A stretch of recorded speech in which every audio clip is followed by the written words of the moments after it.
Human Rights Watch reveló su informe anual sobre las prácticas de derechos humanos en el mundo. La organización advierte que la amenaza más grave es el populismo. La noticia con nuestra periodista en Washington, Marta Lucía Ávila. Marta, buena tarde. Buenas tardes. Este es el informe que acaba de revelar Human Rights Watch con el análisis de las prácticas de los derechos humanos en 90 países del mundo. Tiene 687 páginas y dice que la mayor amenaza a los derechos humanos es el populismo, pues tergiversa el verdadero significado de este concepto. Lo lanzan aquí desde Washington porque quieren hacer énfasis en un ejemplo: Donald Trump. Creo que hemos aprendido que la democracia no solamente se trata de las instituciones o de las leyes, también habla de la cultura y de los valores. Lo que nos preocupa profundamente es que Trump finalmente menoscabe muchos de los estándares básicos de decencia que son esenciales para una democracia exitosa. Entonces, ciertamente nos preocupa el legado de esta campaña. Ahora que él ha ganado, nos preocupa realmente que él siga gobernando con este irrespeto hacia la decencia básica. Y estamos con José Miguel Vivanco, él es el director para las Américas de Human Rights Watch. José Miguel, ¿por qué les preocupa tanto la llegada de Donald Trump a la Casa Blanca? ¿Qué puede esperar la comunidad latina de él y por qué es una amenaza para sus derechos? Porque Donald Trump representa a un líder populista que promete soluciones simples, demagógicas, a problemas profundos y complejos que tiene la sociedad norteamericana. Y en ese proceso, que lo hemos visto en la campaña electoral, usa una retórica que no respeta valores fundamentales, no respeta minorías, no respeta valores que tienen que ver con la dignidad humana. José Miguel, muy brevemente, ¿cuáles son los países que más les preocupan en cuanto a las prácticas de derechos humanos en Latinoamérica, específicamente caso de Colombia, Venezuela, México? Creo que has mencionado los tres que tienen la situación más crítica. Yo arrancaría con Venezuela, porque estamos ante un impasse donde calcular cómo se va a desarrollar esa crisis es realmente muy difícil.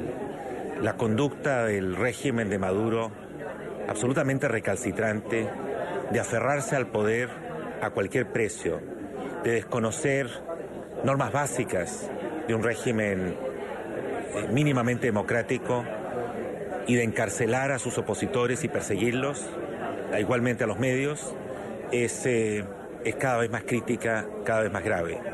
Y el diálogo propiciado por algunos gobiernos, incluyendo el Vaticano, no ha conseguido ningún logro. La situación de Colombia, con un proceso de paz que ya entra en una etapa de implementación, de elaboración de legislación, una legislación que desde el punto de vista de justicia es extraordinariamente débil y que más bien facilita la impunidad para crímenes graves en materia de derechos humanos, es evidentemente que es muy preocupante. Nos alegramos con el proceso de paz, pero los cimientos de ese proceso, desde el punto de vista de justicia, nos hacen temer por la sostenibilidad, por el futuro de este proceso. México es un país que tiene aún más violencia. El gobierno del presidente Peña Nieto no parece estar preocupado por cambiar de rumbo, sigue aplicando las mismas políticas y prácticas para enfrentar un problema real, que es el del narcotráfico y el de las mafias. Pero eso se ha traducido en unos índices realmente gravísimos de impunidad y violencia en México, con violaciones masivas a derechos humanos que no son debidamente investigadas. Ese cuadro también se extiende para gran parte de Centroamérica. Y no quisiera terminar sin dejar de mencionar Brasil, que es el gigante de Sudamérica, pero que pasa por una situación muy difícil, no solo desde el punto de vista económico y social, sino también desde el punto de vista político y en el ámbito de los derechos humanos. Una de las pocas cosas positivas son las investigaciones que sigue adelantando el Poder Judicial brasileño, los jueces y fiscales contra la corrupción.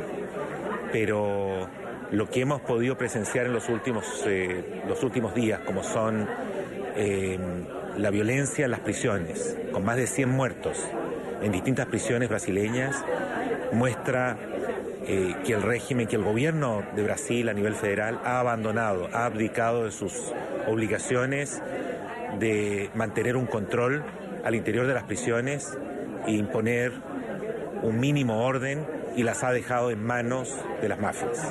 José Miguel, muchísimas gracias. En este informe, Human Rights Watch dice que el mejor antídoto para las amenazas que representa el populismo a los derechos humanos es que los gobernantes defiendan el verdadero significado de los derechos humanos, y también un llamado a que la gente exija políticas verdaderas y basadas en los valores. Esto desde Washington. Regreso con ustedes a nuestro Centro Internacional de Noticias. Muy buenas tardes.